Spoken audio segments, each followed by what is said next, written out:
rồiสวัสดีสมาชิกทุกท่านนะวันนี้พี่ชิพีอาสาสิมารับเกี่ยวกับที่ว่าลูกปืนอัดลมเนาะประมาณนี้เนาะลูกปืนอัดลมเนาะสำหรับเบอร์สองเนาะข้าพเจ้ามารับอยู่ต่างข้อลูกค้าเนาะปัจจุบันนี้ที่ว่าข้าพเจ้าที่ว่ามีเครื่องพร้อมส่งจำนวนหลายเนาะสุดแล้วนี้ขาดเนาะลูกปืนของข้าพเจ้านี่เนาะมันจะมีลูกมอเตอร์ฮวนโดมสลุงเสียฝาเนาะมันจะมีมดเนาะประมาณนี้เลยนะจะเป็นลูกของขนาดเท100พิเศษเนาะสำหรับที่ว่าลูกฮวนโดมนี่มันจะมีทั้ง18เกนแล้วก็19เกนแล้วก็19.5เนาะสำหรับลูกที่ว่านะฮวนโดมเนาะสำหรับมอเตอร์นี่มีแต่2เกนเนาะมอเตอร์เนาะอันจะเป็นลูกที่ว่าหัวระเบิดเนาะประมาณนี้เลยเนาะลูกหัวระเบิดแต่ว่าหัวจอกเนาะเป็นลูกของงานเทน100พิเศษเนาะประมาณนี้นะจะเป็นลูกมอเตอร์เนาะอันจะเป็นลูกหัวโดมเนาะอันนี้ยังบ่ทางด่านเท่าเนาะเพราะว่าข้าพเจ้าที่ว่าหากอที่ว่าออกมาเนาะหากอที่ว่าต่อออกมาเนาะหากอต่อออกมาเนาะประมาณนี้นะยังบ่ทันด่านเนาะลูกข้างในมันจะเทียมแบบนี้เนาะเมื่อทางก้มมาเนาะเห็นป่ะแต่ละลูกคือกันหมดเนาะและสำคัญพิเศษเนาะมันจะบ่มีหอยเนาะมันจะบ่มีหอยตอกเนาะเห็นป่ะ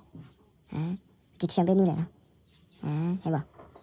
และมันจะบ่มีหอยตอกอยู่บ่นี้เนาะลายเนาะเห็นป่ะลูกข้างในนี่มันจะกลมๆแบบนี้เลยเนาะเห็นป่ะประมาณนี้นะอันนี้จะเป็นลูกที่ว่านะเสียฟ้านะโอ้ยลูกเสียฟ้านะประมาณนี้เลยเนาะลูกเสียฟ้าทีนี้เขาจะออกแบบมาใหม่ล่าสุดเนาะปี2025เนาะเพื่อให้มันยิงได้สักใหญ่โดยเฉพาะแม่ยิงหมูปลาเงินบอกกระห้อบอกนกเป้าบอกเนาะประมาณนี้เนาะน้ำหนักที่ว่านะลูกเสียฟ้าตัวนี้ต้องได้ไซส์โหลประมาณ1,300 APN ขึ้นเหมือนเนาะมันจะยิงได้เนาะลูกเสียฟ้าตัวนี้สามารถยิงได้ถึง100 เมตรลงมาเนาะสำหรับลูกเสียฟ้านี่เนาะเพราะว่ามันนักเนาะโอกาสที่จะยิงสักใหญ่ที่ว่ากระโดดเนี่ยแตะเมื่อเลยเนาะมันจะบ่คือลูกหัวเจาะเนาะมันจะเห็นกว่าลูกหัวเจาะเนาะ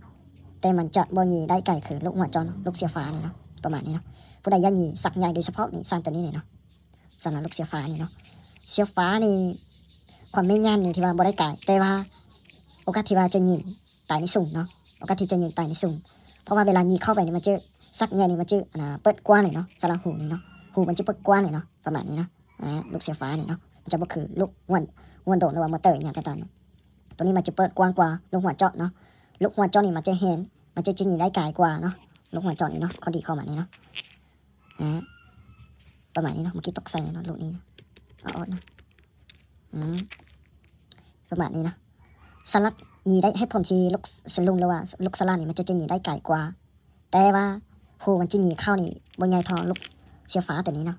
ตัวนี้หูมันจะใหญ่กว่าเนาะกระโดดอย่าเตะได้เนาะสลัดยิงตัวนี้เนาะสลัดลูกหัวระเบิดนี่มีแต่ทะลุได้สูงกว่าเนาะทะลุได้สูงกว่าแต่ว่าหูจะว่าทะลุนี่มันจะน้อยกว่าเนาะประมาณนี้นะ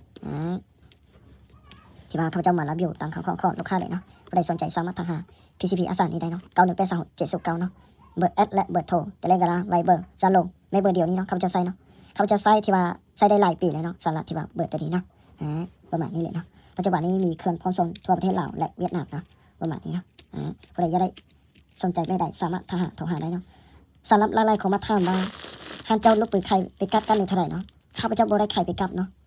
ข้าพเจ้ามาใครเป็นโหลไม่นี่เลยเนาะก็ส่งมาให้ลูกค้าเนาะอันนี้ลูกค้าที่ว่าสั่งไปเรียบร้อยเนาะข้าพเจ้าที่ว่ากำลังเทียบเนาะไม่นี่เลยเนาะข้าพเจ้าส่งตามความต้องการของลูกค้าเนาะลูกค้าไล่ของมาถามว่ากัดเลื่อนราคาเท่าไหร่กัดดำราคาเท่าไหร่ข้าพเจ้าบ่ได้ขายไปกับเนาะข้าพเจ้าขายเป็นโหลเนาะเบนิสั่งกันต้นโหลเนาะ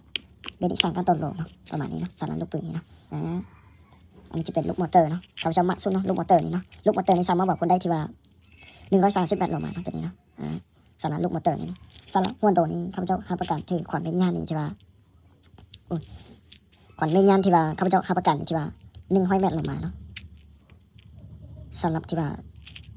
ลูกหัวโดเนาะอันนี้จะเป็นลูกของงานเทน100%เนาะมันจะดันเรือเบ็ดนี่เลยเนาะลูกของงานนี้เนาะอันนี้เบอร์หนึ่งป้าไปโดนนี่มันจะดังขึ้นตึมเลยเนาะเพราะว่าหากก็ออกจากห้องน้ำมาเนาะตัวนี้เนาะแต่ละลูกที่ว่าคือกันมันบ๊อบแบ๊วว่าเนี่ยเนาะเห็นป่ะคือกันมันเขาจะให้เบอร์เลยเนาะประมาณนี้เลยนะเวลาอยากได้นั่นแบบจะเกรงสามารถทายได้อันนี้จะเป็นลูกเบอร์2ขนาด5.52เนาะตัวนี้จะเป็นขนาด5.518นะตัวนี้ขนาด5.518คือกันนะสำหรับลูกหัวระเบิดนี่นะตามมาตรฐานของระเบิดสังกลเนาะประมาณนี้อันนี้ที่เป็น5.52นั่นนะ2เอเกนเนาะตัวนี้เนาะตัวนี้5.52นั่นนะ18ถึง19.5มีเนาะผู้ใดอยากได้จักเกนสามารถทายอีกบอกหาได้เนาะ9186 709เนาะเบอร์โทรของข้าพเจ้าตามหน้าจอนี้เลยเนาะประมาณนี้เนาะวันนี้ข้าพเจ้ามาอัปเดตที่ว่าลูกปืนโดยเฉพาะเลยเนาะ ผู้ใดซื้อลูกนะข้าพเจ้านี่มาซื้อซ้ำประมาณ98%แน่นอนเนาะซื้อแล้วก็มาซื้อซ้ำแน่นอนเนาะสำหรับลูกค้าเก่าเนาะอันนี้ที่ว่าลูกค้าเก่าสร้างมาเนาะตัวนี้เนาะลูกค้าเก่าสร้างมาเนาะ19 โลเนาะอันนี้จะเป็นลูกมอเตอร์เนาะลูกมอเตอร์เนาะลูกของหัวแท้100%เนาะเห็นเนาะลูกมอเตอร์18 กิโลเนาะลูกค้าทางพาเราสร้างเนาะทางสาขาไม่สร้างสาขาหรือว่าลูกค้าประจำสร้างเนาะตัวนี้เนาะผู้ใดจะได้จัดโลจัดกิโลจะได้เบอร์ใดสามารถอีบอกหาเบอร์โทรตามหน้าจอนี้นะ9182 709เนาะเบอร์โทรของข้าพเจ้าประมาณนี้เลยเนาะอันจะเป็นลูกมอเตอร์หัวโดมแล้วก็ลูกหัวระเบิดแล้วก็เสียบฟ้าเนาะออกมาไม้ล่าสุดปี2025เนาะข้าพเจ้าออกมาไม้เนาะสำหรับลูกนี้เนาะให้มีสักอย่างโดยเฉพาะเนาะเอาลูกแบบนี้นะให้มีสักอย่างโดยเฉพาะเนาะสำหรับลูกแบบนี้นะลูกเสียบฟ้านี่เนาะขวัญเมญญาหนีส่งโอกาสที่จะทะลุนี่กว้างเนาะสำหรับลูกปืนลูกนี้เนาะโอกาสที่จะทะลุนี่กว้างๆเนาะกว้างเหลือที่ว่าลูกหัวระเบิดเนาะสำหรับเสียบฟ้านี่เนาะอันนี้จะเป็นนั่นแหละเสาเจ็ดเกนเนาะตัวนี้เนาะเสาเจ็ดเกนตัวนี้เสาสามเนาะเสา7 เสา3เนาะประมาณนี้เนาะเสาเนาะอันนี้18 ถึง 19.5 นี่เนาะสำหรับหัวโดดเนาะประมาณนี้จะใส่ผงเป็นผงให้เบบี้เลยเนาะสำหรับหัวโดดนี้เนาะประมาณนี้เลยเนาะผู้ใดจะได้จัดโหลสามารถอีบอกหาข้าพเจ้านี้ได้เนาะ9182 709เนาะเบอร์โทรของข้าพเจ้าการในจดนี้เลยเนาะคิดทำมาไว้เนาะเมื่อนี้ที่ว่าลูกปืนมดนี่ที่ว่าต้องได้รอท่าเนาะเพราะว่าส่วนนี้ก็อยู่ประเทศเวียดนามนี่กำลังจะสุดเลยเนาะมาหมอเนาะซื้อไว้หลายๆแล้วเนาะเมื่อนี้ลูกค้านี่ยากเนาะประมาณนี้เนาะสำหรับผู้ใดที่หนีกระหอดโดยเฉพาะนี่ให้หนีลูกมอเตอร์นี่เนาะข้าพเจ้าเน้นให้เลยเนาะหนีกระหอดโดยเฉพาะนี่ให้หนีลูกมอเตอร์นี่เนาะมันจะจัดคุณภาพสูงกว่ามันจะหนีได้ไกลกว่ามันจะเห็นกว่าสำหรับลูกหัวโดมนี่ที่ว่า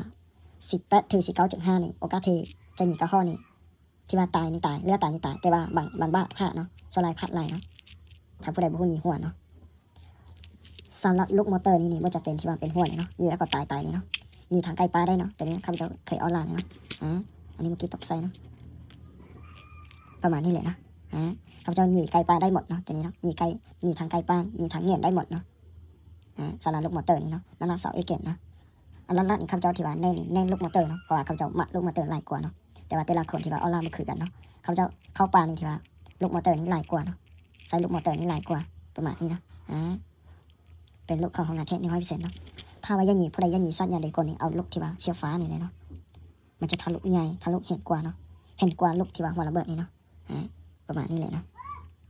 ใครสนใจลูกใบใดสามารถทักหาอีบอกหาเบอร์โทรตามหน้าจอนี้นะ9182 709เนาะสำหรับลูกนี้ที่ว่าเขาเจ้าเก่งในต้นฐานเนาะบ่สามารถที่ว่าเก็บไปทันได้เนาะประมาณนี้เนาะวิดีโอนี้จบเพียงเท่านี้เนาะขอให้ติดตามวิดีโอต่อๆไปเนาะขอเข้าใจเนาะ